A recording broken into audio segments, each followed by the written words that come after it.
1.8 sa ibigay niya. Pero nanakawin pa natin ang 30 minutes, 10 minutes, 5 minutes. Pag tayo humihingi, gusto natin kompleto. Ano po? Pero pag siya humihingi, laging kulang. Pag binigyan ng kulang, magtatanong ka, Diyos ko, ano po? Pag sumusunod ka sa Panginoon, tandaan po natin, mayroong biyaya na dadating ng iba. Noon, ang trabaho maging kasalanan kasama. Para pa ang trabaho dito. Pero ang ginamit ng Panginoon, nasa Malayo, ibang bansa ang tumawag. Nasa Kansas, Amerika ang tao tumawag sa amin. Inaanap niya raw ang pangalan ko. Nakita sa Facebook, panabigyan lang ng malaking trabaho. Yun po ang naging trabaho sa Batangas. Hindi ito ang nagigay, kundi nasa Malayo nito. Dahil nakilala ko siya noon dito. Diba? Gagamit ang Panginoon para sa iyo. Hindi niya ibigay ang bibigay sa iyo. Ganun po yun. Diba? Ang tema natin, dulot at bunga ng bukso ng dalitan. Di bulan sa inyo. Anong sinabi nito? Bago pa po mangyari ang mabigat ng problema, sinabi niya. Nung po nangyari yun, tama po, tiyak ako. Pero hindi tinanong, ba't nangyari yun? Hindi po ba? Ang sabi niya, may mararanasan ka mabigat na problema sa pamilya. Tama po. Kung dulot at bunga ng bukso ng dalitan, baka nakakulong ko. Dahil po ako, hindi ako nagtatanggalan ng bakal sa katawan. Pero yung oras na yun, yung time na yun, hindi ko dala ang bakal ko. O? Yan po ang gawain ng Panginoon. Nawa? Didagdag ko sa loob ng ating bakuran ng mga tao, sinisirakan natin natin. Gusto kong maluto, pero may pumipigil. Pinunta ko isa, nag-ukay sisipain ko, pero may pumipigil. Pinipigilan ako ng bagal na espiritu. Nakahamba na kamay ko sa itong nalaman. Konti na lang tatapos na niya. Pero po may pumipigil sa aking bagal. Ikaw ang nagpulong bagal na espiritu. Pag ikaw, nakikipagtotohanan ka sa kasapantayanan sa bagal na espiritu, wala pa sasabihin niya. Pagka dyan napipigilan ka niya. Gagawa siya ng paraan para hindi mapahamak. Kapag ko nagipagtotohanan ka. Pag sinabi mo sa harap, kahit konti lang, gawin mo. Matutuwa siya. Pero pag nangako mo sa espiritu at hindi mo ginawa, nakawalan ka. Buti pag nangako ka sa tao, huwag lang sa Diyos. Bigat ko ang problema ko. Lagi kong dinadasal kung anong paraan. Bigyan niya ako ng mahabang pasensya. Bigyan niya ako ng kababang loob. Madalas humihingi sa Panginoon. Kung ano man ang gusto niya mensahe sa akin, idaan niya sa panaginip. Tama po. Siguro pagkakataon ko, kahit nagkahalat sa inyo, ang panaginip ko magabi. Galit po ako, pero sabi ng Panginoon, huwag mo patagalin ang galit. Yan ang pagbuling kain ko, pagbuling sa bata. Dinala ko sa likay. Para kung ano sasabihin ng batas, yun ang susunod. Opo? Dinadasal ko sa Panginoon, idaan mo sa panaginip ang tamang paraan. Naraginip ko magabi. Nakaharap ko po lahat sila. Opo? Mahinaw ko lang sinabi sa kanila, nakaharap sila. Sabi ko, judge lang ako ngayon. Pamangkin ko pa. Ito po, ang ano, kapag na po ng pagin ko, ibig sabihin, wala silang kasama sa akin. Pagbibigyan ko pa na sila. Dahil na lang po sa tinatulog ko, makikiusap sila sa iyo. Iaharap sila ng padrino para pumili na. Ayun po, ang padrino ng Panginoon. alam, sasabihin ng misis ko.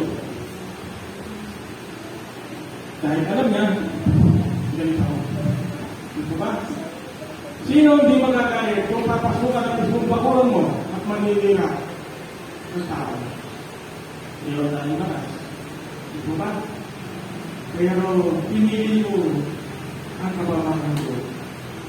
Pinili ko ang kagustuhan ng Diyos para hindi ko kamali. Dahil sabi niya, ang nagpapakababa, itaas.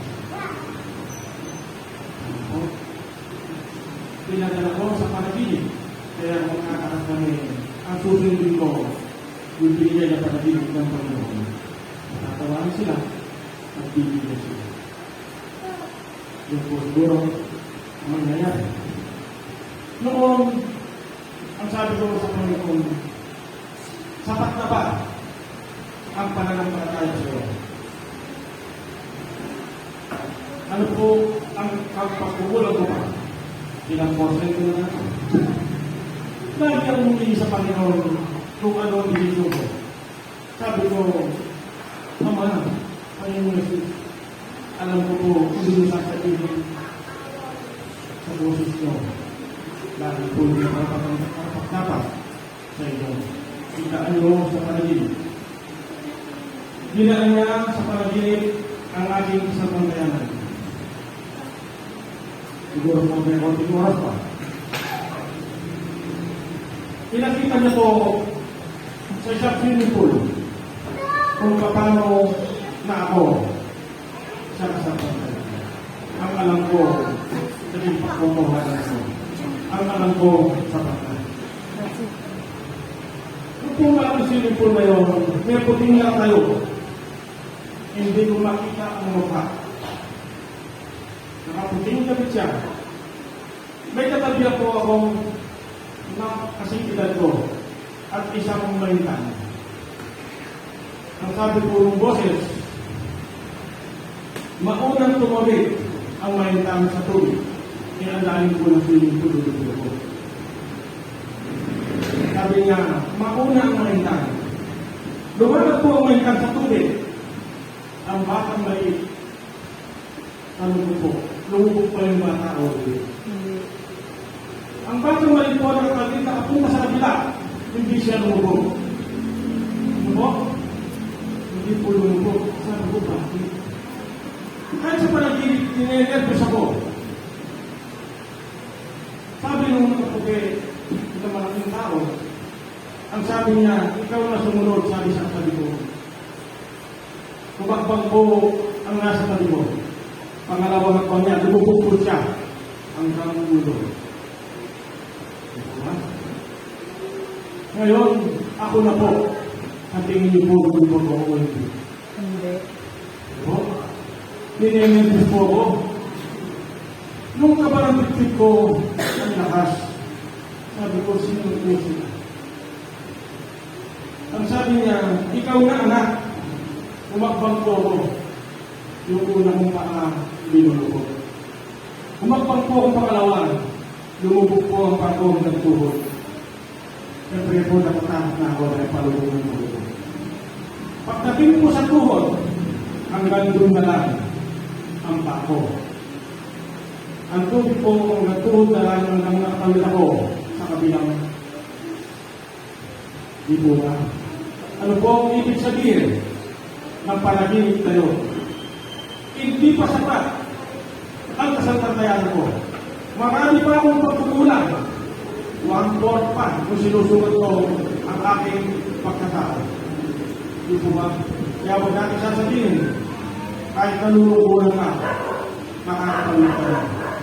Pero nakapalita ka. Kaya lang, lumubog pa ang pagkakao. Madalas, hindi niya sa Panginoon ng paano. Sabi ko, Ama, kita kami sa Panginoon. Diba? Sana po tayo, dito, makipagtotohanan tayo. Sabi ng isang pangkayanan. Kung makakabiyad pa ng konti, wala po yun. Huwag natin masinin. Kung pwede sa'yo na masama sa'yo, pabayaan mo. Kaya po, umiilang oras, dahilan po, sa ating tema. Kontrolin natin ang ating damdamin para po hindi tayo mapahamak. Dahil po ang bukso ng damdamin ay kapahamakan. At ang pagsisisi po ay nasa huli. Yun lang po. Maraming salamat at magandang umaga po sa ating lahat.